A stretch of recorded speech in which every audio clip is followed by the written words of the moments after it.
असां चऊं था त सिंध कंहिंजे पीउ जी जागीर न आहे, सिंध सिंधी क़ौम जो तारीख़ी वतन आहे। तुंहिंजो शान मुंहिंजो शान बशीर ख़ान बशीर ख़ान, तुंहिंजो शान मुंहिंजो शान बशीर ख़ान बशीर ख़ान। दुश्मन जी अख में हो कंडो, लाल कयाई हथ में झंडो।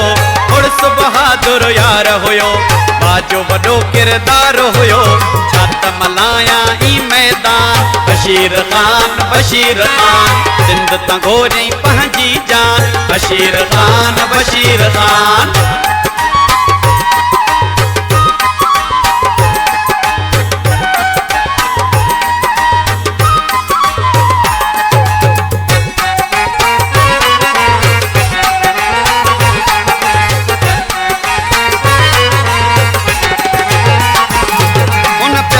बंद कया सिंधुले कई चार कंध कया सिंधुले, मिस्कीनन जो आवाज बणियो हू मक्तल जो हो साज बणियो।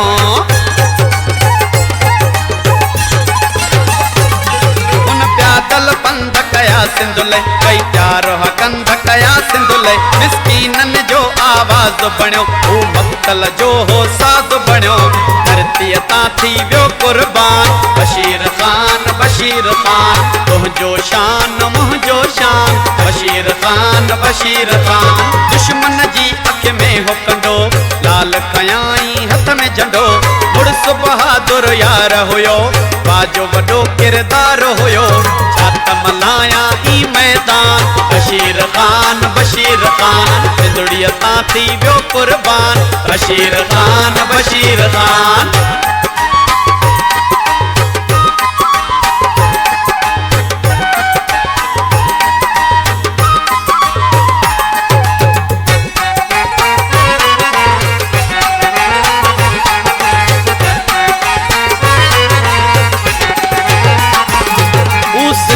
सुंदर नक्श हुयो हू माण्हू सरापा इश्क हुयो, जे उनके भाकुर पातो हो ॼण सिंध सगंडियो नातो हो।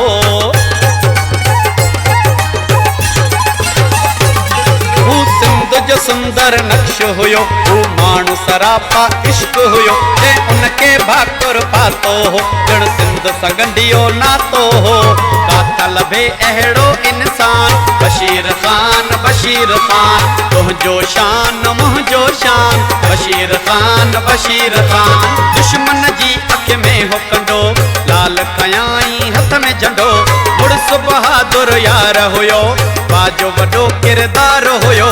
छात मलाया ई मैदान बशीर ख़ान बशीर ख़ान, सिंधड़ीअ तां थी वियो कुर्बान बशीर ख़ान बशीर ख़ान।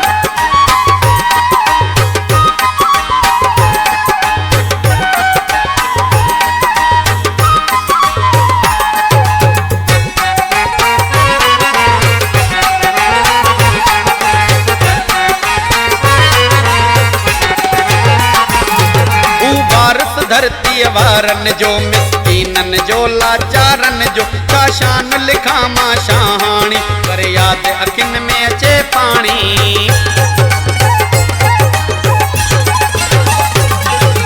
वारिस धरती वारन जो मिस्कीनन जो लाचारन जो, का शान लिखा मां शाहाणी पर याद अखिन में अचे पानी। हू शख्स शफीक हुयो महान बशीर ख़ान बशीर ख़ान, तुंहिंजो शान मुंहिंजो शान बशीर ख़ान बशीर ख़ान। दुश्मन जी अख में हो कंडो, लाल कयाई हथ में झंडो। उड़स बहादुर यार हुयो, बाजो वॾो किरदार हुयो। छात मलाया ई मैदान बशीर ख़ान बशीर ख़ान, सिंधड़ीअ तां थी वियो कुर्बान बशीर ख़ान बशीर ख़ान।